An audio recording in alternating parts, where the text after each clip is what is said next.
Corona पर researcher Shamika Ravi ने भी एक स्टडी की है। उनकी रिसर्च क्या कहती है ये आपको बता देते हैं। उन्होंने कहा है कि देश में कोरोना इन्फेक्शन रेट कम होने जा रहा है, कम हो रहा है। 100 टेस्ट में सिर्फ 4% पॉजिटिव केस ही सामने आ रहे हैं। पहला फेज कम खतरनाक रहा है, दूसरा फेज भी ज्यादा खतरनाक नहीं होगा। लॉकडाउन खुलेगा तो ज्यादा टेस्टिंग की जरूरत पड़ेगी, ये भी वो कह रही हैं अपनी रिसर्च में। और 315 जिलों में 4 मई से जिंदगी नॉर्मल हो सकती है। पूरे देश में पहले जैसी स्थिति होने में वक्त लगेगा। प्रधानमंत्री की इकोनॉमिक एडवाइजरी की पूर्व सदस्य शमिका रवि इस वक्त हमारे साथ सीधे जुड़ गई हैं। शमिका, बहुत स्वागत इंडिया टीवी पर आपका। और आप जब आती हैं तो बहुत सारे लोगों को उम्मीद बनती है कि कोई अच्छी खबर देंगी। आपका ग्राफ क्या बता रहा है? कोरोना किधर जा रहा है? ऊपर जा रहा है, नीचे जा रहा है? भारत कहां खड़ा है इस वक्त इस लड़ाई में?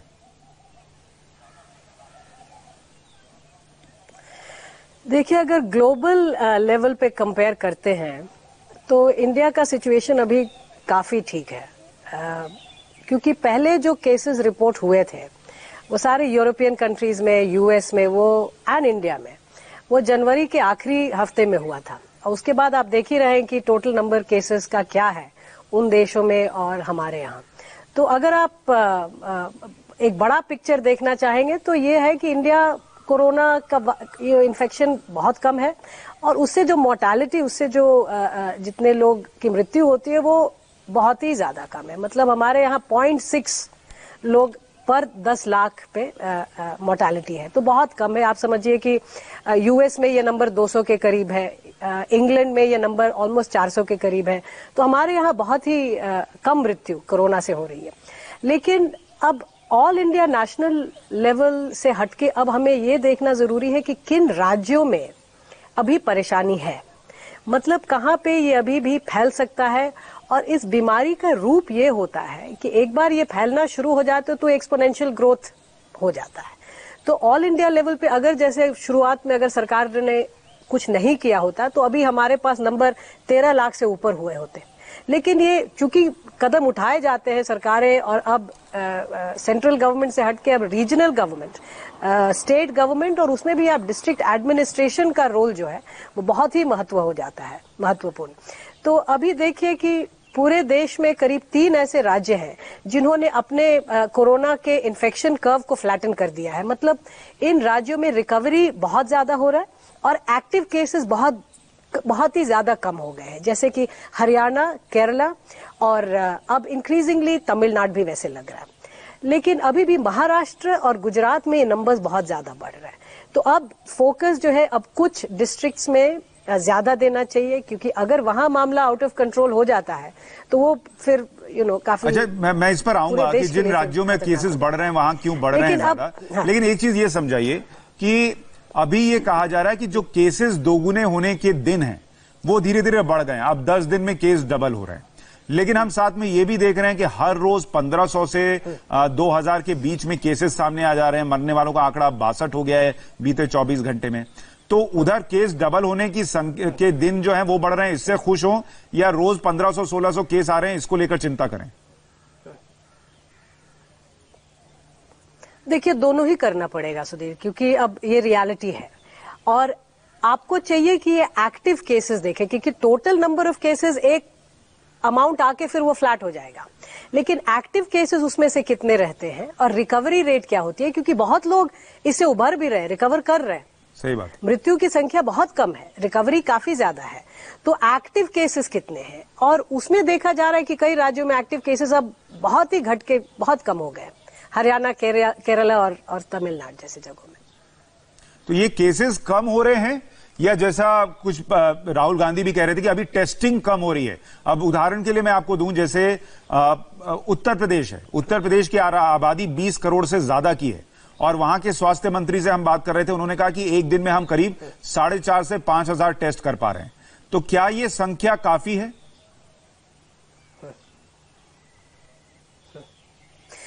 टेस्टिंग की अगर बात देखिए सुधीर, टेस्टिंग अकेले एक सॉल्यूशन नहीं है। जैसे अगर आप देखिए, जैसे बॉम्बे में जिस तरह से, पुणे में जिस तरह से नंबर्स बहुत बढ़ रहे हैं, वो सिर्फ टेस्टिंग से नहीं रोका जा सकता है। ये एक पैकेज होता है। सबसे पहले तो समझना जरूरी है कि आप पहले कंटेन करिए। अगर इतने इन्फेक्शन रेट अगर इस हिसाब से बढ़ रहा है इन जगहों में, तो ये मान लेना चाहिए कि भाई लोकल एडमिनिस्ट्रेशन की ये फेलियर है कि आप कंटेन नहीं कर पा रहे हैं, आपका लीकेज हो रहा है, वो इन्फेक्शन बढ़ता जा रहा है। सो कंटेनमेंट जो होता है ये बहुत ज्यादा जरूरी होता है, और इसमें ये जान लेना चाहिए कि ये पब्लिक हेल्थ डिपार्टमेंट का ही प्रॉब्लम नहीं है, क्योंकि उनके पास लोग कम होते हैं। और ये जो कांटेक्ट ट्रेसिंग किया जाता है कि आप भाई कितने लोगों से मिले, उनके कॉल रिकॉर्ड्स देखा जाता है, उनको डिब्रीफ करा जाता है। इसमें पुलिस का कोऑपरेशन और पुलिस को साथ लेके चलना हर राज्य में ये बहुत ज्यादा जरूरी हो जाता है। फिर आता है कि कांटेक्ट ट्रेसिंग के बाद आप टेस्टिंग करें कंफर्म करने के लिए, क्योंकि हमारे यहाँ अभी भी प्रोटोकॉल जो है ज्यादातर रैंडम टेस्टिंग बहुत ही कम जगहों में हो रहे हैं, वो पूल करके कोशिश की जा रही है। अभी भी हमारे प्रोटोकॉल्स जो है उन लोगों को हम लोग टेस्ट करते हैं जो कि कांटेक्ट में आए होंगे, तो उससे कांटेक्ट ट्रेसिंग जब तक आपका सही नहीं होगा और कंटेनमेंट सही नहीं होगा, आप कितना भी टेस्टिंग कर लें वो फैलता जाएगा। तो इसमें सिर्फ टेस्टिंग का मामला नहीं है। और दूसरी बात यह है कि टेस्टिंग तो बढ़ रहा है, लेकिन इन्फेक्शन रेट जो है वो 4-4.5 के करीब स्टेबल है। मतलब हर 100 लोग में करीब 4 लोग हैं जो कि इन्फेक्टेड पाए जाते हैं। तो वो नंबर्स बढ़ने के बावजूद वो जो इन्फेक्शन रेट है वो काफी यानी आप ये कह रही हैं शमिका कि जहां पर भी केसेस बढ़ रहे हैं ओवरऑल वो प्रशासन और उन राज्य सरकारों की लापरवाही का नतीजा है कि वो लीकेज को रोक नहीं पा रहे और इसलिए वहां केसेस बढ़ रहे हैं ज्यादा, उसमें टेस्टिंग की भूमिका कम है। मुझे ये भी बताइए कि क्या भारत या भारत के कुछ राज्य कोरोना के 3rd फेज में आ गए हैं क्या? और जो सिंगापुर यूनिवर्सिटी की रिसर्च कह रही है कि 25 जुलाई तक भारत में सारे केसेस, नए केसेस आने खत्म हो जाएंगे, आप उससे इत्तेफाक रखती हैं क्या? इन दोनों का जवाब दीजिए। अब देखिए ये थोड़ा सा ये अंतर्यामी जो होता है फोरकास्ट फ्यूचर का, सुधीर ये कहना बहुत मुश्किल है। जब तक राज्य सरकारें, लोकल डिस्ट्रिक्ट एडमिनिस्ट्रेशन पूरा अपना काम सही तरीके से नहीं कर पाते हैं, ये कहना कि जून तक, जुलाई तक, अगस्त तक या अगले साल तक ये कंटेन हो जाएगा, ये मुश्किल होता है। अच्छा, जब आपने कहा उनकी लापरवाही, देखिए लापरवाही भी हो सकती है और कैपेसिटी नहीं है, ये भी कई जगहों में मान लेना चाहिए। तो उन जगहों में मुझे लगता है कि वहां पे कैपेसिटी बढ़ाना बहुत जरूरी है। इसीलिए हम बार बार पुलिस का रोल कह रहे हैं कि जहां जहां हमने कंटेनमेंट सक्सेसफुल पाया है, वहां पे लोकल एडमिनिस्ट्रेशन के सारे departments, civil administration, public health and police, सबने मिलजुट के काम किया है। वही एक रेसिपी है। उसके अलावा आप कितना भी टेस्ट कर लीजिए, ये प्रॉब्लम जो है कंटेन नहीं होगा। अच्छा, जब आप 2nd और 3rd फेज की बात कहते हैं, एक तो ये 2nd, 3rd फेज ये सब वेल डिफाइंड नहीं है, लेकिन अब जैसे दिल्ली में है, दिल्ली में आप देखें तो पिछले 1 हफ्ते में एक्टिव केसेस जो कि पहले 2-3 हफ्ते पहले एक्टिव केस घटने लगे थे, रिकवरी ज्यादा होने लगा था, एक्टिव केसेस घटने लगे थे, अब वो वापस फिर एक्टिव केसेस बढ़ने लगे। ये होता है 2nd वेव कि आपने कंटेन काफी हद तक किया, उसके बाद ये फिर बढ़ने लगा।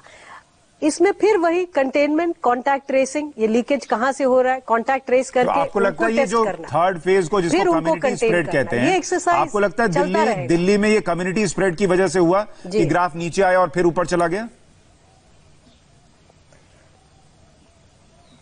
देखिए, अब वो कम्युनिटी स्प्रेड है कि कांटेक्ट ट्रेसिंग में ही वो लोग आ गए हैं, क्योंकि कांटेक्ट ट्रेसिंग में भी है कि अगर आप पॉजिटिव किसी पेशेंट के साथ कांटेक्ट में आए हो तो आपका चांसेस बढ़ जाता है, वो तो टेस्टिंग में आ जाना चाहिए। कम्युनिटी स्प्रेड होता है कि अगर हम रैंडमली जाके लोगों को टेस्ट करें और उसमें से कई लोग पॉजिटिव पाए जाते हैं, तब हम कहते हैं कि भाई अब ये कंटेन करना एक हिसाब से मुश्किल हो जाता है, तो अब ये रैंडम पूरे कंट्री में आप टेस्टिंग खूब बढ़ाइए। और मेरे ख्याल से अभी जिस तरह से नंबर्स आ रहे हैं मिनिस्ट्री ऑफ हेल्थ से, ICMR से, अभी 300 ऐसे डिस्ट्रिक्ट्स हैं इंडिया में जहां पे अभी 0 केसेस पाए गए हैं। पहले तो इनको कंफर्म कर लेना चाहिए कि वाकई 0 है, कि हमें पता नहीं है। तो कांटेक्ट ट्रेसिंग का सक्सेस क्या रहा है, उन जगहों में रैंडम सैंपलिंग करके एंड ये किया जा सकता है, टाइमली किया जा सकता है। 3rd मई से इनका लॉकडाउन हटा देना चाहिए। लेकिन लॉकडाउन हटाने के बाद भी ऐसा नहीं है कि जैसे पहले हम रहते थे वैसे रहने लगेंगे, फ्री एंड ओपन। हर लोग को मास्क पहनना पड़ेगा, ये सोशल डिस्टेंसिंग मेंटेन करना पड़ेगा। हर कंपनी में, हर गैदरिंग में, हर प्रोडक्शन एक्सरसाइज, चाहे आप फार्मिंग में हार्वेस्ट ही कर रहे हो, दूरी मेंटेन करनी पड़ेगी। तो ये तो हम लोग का एक न्यू नॉर्मल हो जाएगा। और एक बताना दर्शकों को बहुत जरूरी है, आप लोग भी कोशिश करिएगा समझाने का कि ये एक लंबा फाइट है।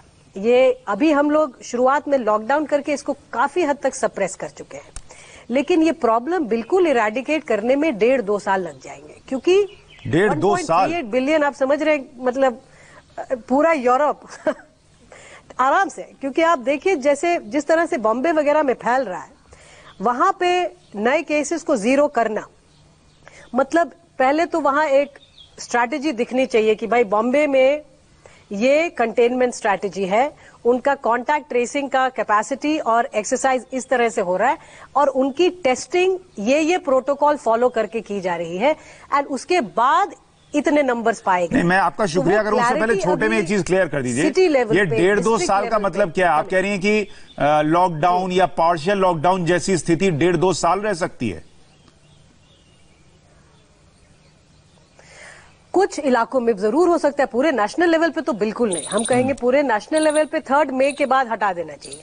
जहां पे प्रॉब्लम नहीं है वहां इस तरह से लॉकडाउन करके रखना ये बिल्कुल सस्टेनेबल नहीं है इकोनॉमिकली और ऑल्सो लाइफ के लिए। लेकिन अब जैसे इलाके रहेंगे, आपके कुछ मंडियां रहेंगी, कुछ ब्लॉक्स रहेंगे जहां पे ये प्रॉब्लम रहेगा, और उसको कंटेन करना फिर हमारे लिए एक देखिए इसमें एक सीख ये है शमिका कि अगर लोग ये चाहते हैं कि उनका इलाका जल्द से जल्द ग्रीन जोन रहे और वो लॉकडाउन से बाहर आए, तो उनकी भी जिम्मेदारी है कि अपनी जानकारी साझा करें, लॉकडाउन का गंभीरता से पालन करें, नियमों को माने, ताकि आप इससे बाहर आइए। अगर ऐसा नहीं कीजिएगा तो जैसा शमिका बता रही हैं कि ये स्थिति भी हो सकती है, ये कंफर्म नहीं है, लेकिन ये भी हो सकता है कि 1.5 साल लग जाएं उस स्थिति को नॉर्मल करने में, जो कि बहुत ही भयंकर होगा। बहुत शुक्रिया शमिका जुड़ने के लिए हमारे साथ।